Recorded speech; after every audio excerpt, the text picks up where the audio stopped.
Hello everyone, my name is Shadi. Thanks for attending this presentation. Today I'm going to talk about our research on using readily available tests as performance tests. Performance is an important aspect of software quality. A prior study shows that software system failures are often due to performance issues rather than functional bugs. Here is an example from Microsoft Surface Pro.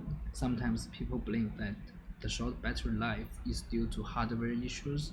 However, in this Surface Pro, people found this issue was due to a software performance bug.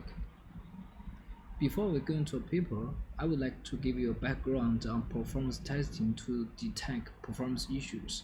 So developers will make changes to source code and deploy the new system to the previously designed testing environment, and then they will run the new system and monitor the performance. After having the performance data, some experts will analyze the data and to check whether there is a performance issue or not. However, performance testing is really expensive. It takes several hours or even days to get the results. On one hand, testing is really expensive. On the other hand, testing is important to detect performance issues, and we cannot skip this step. Do we have some tests that are already existed and executed very often? If so, maybe we can use these tests to measure performance. Actually, functional tests are readily available and are executed very often, and studies show that these tests are sophisticated and they are not that trivial. For example, if we see Hadoop, there are more than 4,000 functional tests available. Another good thing is that these tests are executed on a daily basis. So we propose our first research question: can we use these readily available tests to evaluate performance? To answer this question, we perform an explanatory study. We choose two open source systems, Hadoop and Cassandra. Next, we will talk about our research approach to collect performance data. So we first collect and label the issues, and then we will identify the commits that fix these issues. After that, we will extract the impacted tests. After having these tests, we will run all the tests and evaluate the performance. The first step is collect and label the issues. We will collect the performance issues from issue tracking system. Here is an issue report, and then we will manually label each performance issue with performance metrics. Generally speaking, we have 5 kinds of performance metrics. These are response time, CPU, memory, error rate, and error rate. By analyzing this report, we know that this performance issue is related to the response time. Here, we would like to mention that a performance issue may be related to multiple performance metrics. The second step is to identify the commits.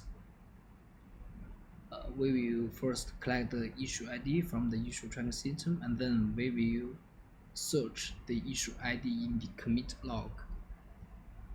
And finally, we identify more than 100 commits. The third step is to extract the impacted tests. We will first calculate the test coverage. We have a list of tests, and then we'll use some code coverage tools to calculate the code coverage, and then we will identify the committed changes. If a test covers the committed changes, then we say this test is an impacted test. The last step is evaluate performance. We executed the impacted test and collect performance data of each test. We run the test for 30 times to avoid some noise. After having the performance data, we will perform an weighting your test to check the p-value. If they have a significant differences, we will use cliff delta to decide the effect size. After having this performance data, we here to enter the first research question. So can we use these tests to detect the performance improvements?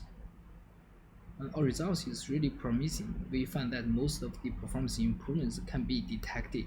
For example, in Hadoop, almost all the performance improvements are detected. However, our results also show that only a very small portion of the tests can demonstrate the performance improvements. Therefore, we propose our second research question. So what are the reasons that some tests in the release pipeline cannot be used as performance tests? By knowing these reasons, developers can better design and select their tests as performance tests. We identify 8 reasons, and the most important one is to network load. Here is an example. As we can see, this performance issue can only be triggered by more than 1,000 keys. However, in the existing functional tests, we don't have so many keys to trigger the performance. Thus, we cannot demonstrate the performance improvements. At the same time, we know that some tests can be used as a performance test. So, what are the important factors for them being able to detect the performance improvements? We build random-forest classifiers to understand the importance of metrics. Here, our metrics comes from 3 parts. The first part is the test code. The second part is the code committed for issue fix. The third part is the code covered by the test. Our results show that the test code and code covered by the test are important factors. Thus, we suggest practitioners should focus on designing and selecting the tests. Finally, we want to conclude our presentation.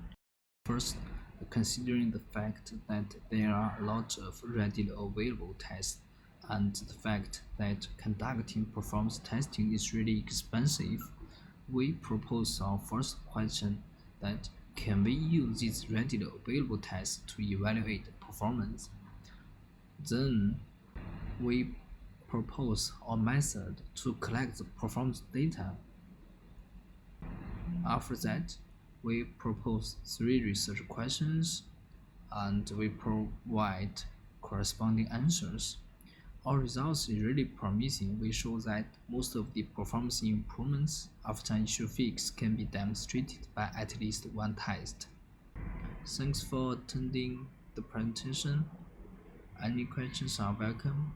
You can contact me via the email. Thank you.